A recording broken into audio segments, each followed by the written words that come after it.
पसमानदा मुस्लिम को लेकर प्रधानमंत्री नरेंद्र मोदी ने कई तरह की योजना लाए, लेकिन 2024 के लोकसभा चुनाव में पसमानदा मुस्लिम समाज उनका जमकर विरोध करेगी।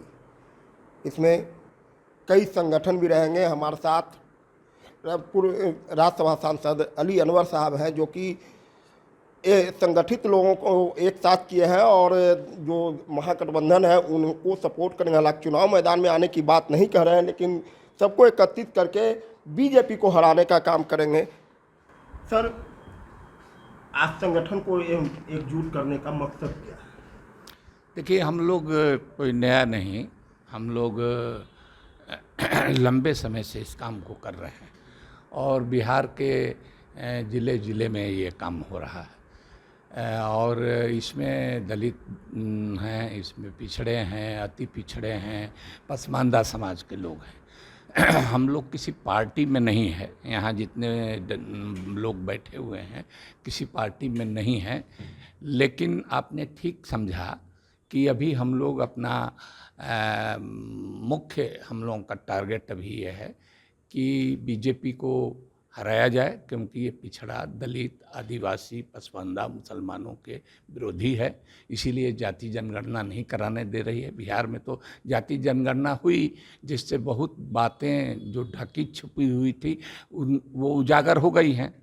तो अब देख लीजिए, जैसे अति पिछड़ा की आबादी अकेले 36% है।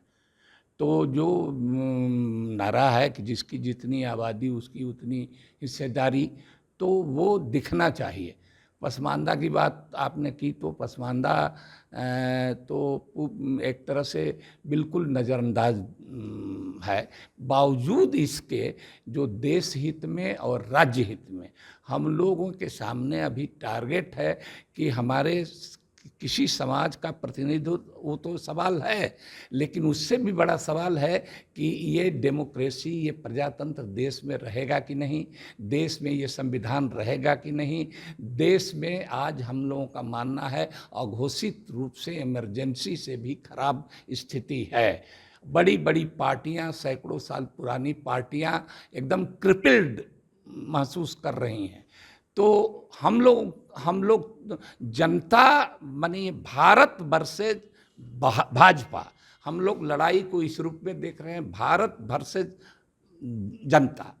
इसलिए कि हम लोग जानते हैं कि सिर्फ पार्टियों से नहीं, ठीक है अपनी जगह पर पार्टियां महागठबंधन या इंडिया गठबंधन बना के लड़ रही हैं, अच्छी बात है कि बंटवारा मत हो, क्योंकि कुल 37% वोट बीजेपी को मिला है।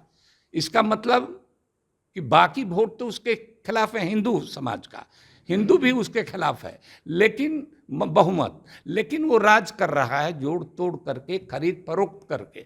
तो ये हम लोग सब लोग जनता की तरफ से, जनता अपने जन संगठनों के तरफ से ये आह्वान कर रहे हैं कि सब लोग करो या मरो, ये आखिरी चुनाव, अगर फिर 24 में आ गए मोदी जी तो फिर इस देश में चुनाव नाम मात्र का रह जाएगा, चुनाव का कोई महत्व नहीं रहेगा। ईवीएम पर भी सवाल है, ईवीएम पर भी सवाल है। जितनी कानून सम्मत अधिकार प्रदत्त संस्थाएं हैं उन सबको कैप्चर कर लिया है। इवन चीफ जस्टिस को हड़का रहे हैं। प्रधानमंत्री का जो बयान है वो चीफ जस्टिस को 600 वकीलों से एक जिला में 600 वकील मिल जाएंगे, वकीलों से दस्तखत करा करके और टारगेट कर रहे हैं, एक तरह से धमका रहे हैं चीफ जस्टिस ऑफ इंडिया को।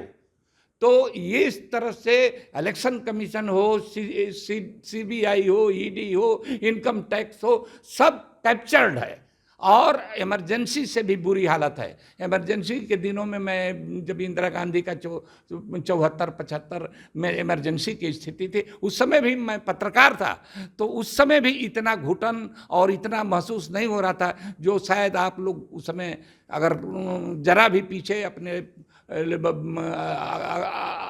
आगे के लोगों से, साथियों से पूछिएगा तो ये पता चलेगा कि उस समय से भी ज़्यादा कठिन स्थिति है। सर, बीजेपी तो करेगी पसमानदा मुस्लिम को लेकर, प्रधानमंत्री ने कई तरह की योजनाएं लाए हैं, उनको आगे बढ़ाने का काम किया है। तो हम कह रहे हैं कि वो घड़ियाली आंसू बहा रहे हैं, और पसमानदा को उनका काम है, पसमानदा जोड़ने वाला शब्द है। पसमानदा नाम का न कोई रिलीजन है न कोई जाति है। पसमानदा हिंदू जितने बैठे हुए हैं, अगर हम उर्दू में कहेंगे तो ये सब पसमानदा लोग बैठे हुए हैं। आप लोगों में से भी पसमानदा लोग हो सकते हैं, हिंदू मुस्लिम सिख ईसाई किसी, बस एक शब्द है पसमानदा। इस पर इसलिए ज़्यादा जोर आप दे रहे हैं क्योंकि मोदी जी ने बोल दिया है। मैंने तो अपनी पूरी जवानी लगा ली, 25 साल से इस काम को कर रहे हैं। तो विभिन्न देखिए, विभिन्न पेशे के विभिन्न संगठनों के लोग हैं, थोड़ा इन लोगों भी के बात करेंगे। आप जेडीयू में काफी दिनों तक रहे, नीतीश कुमार के काफी करीब है। नीतीश कुमार भी तो अभी हम ऐसे समय जब 17 में वो गए, नहीं तो हम तो रहते। यही ना मतभेद था कि भाई बीजेपी में क्यों चले गए, तो इसीलिए हम छोड़ दिए। अब मोदी के पहले का बीजेपी भी थोड़ा सा उसको लोकलाज था, अटल बिहारी वाजपेयी जी हों, उनकी नीतियाँ वही थी जो ये अभी आरएसएस संघ के सभी लोग हैं, लेकिन थोड़ा सा एकोमोडेट करके लोगों को लेकर आप जब राज्यसभा सांसद थे जेडीयू से, तो उस समय भी तो बीजेपी के साथ वो थे और आप थे उस वक्त। सुनिए, जब मोदी आए तब से हम नहीं हैं। मोदी के पहले हाँ थे, लेकिन उसमें था कि 370 का उनके एजेंडा में था, 370, बाबरी मस्जिद, ये सब मामले को एजेंडा बनाकर कि बीजेपी इस एजेंडे पर बात नहीं करेगी। समझ रहे हैं ना।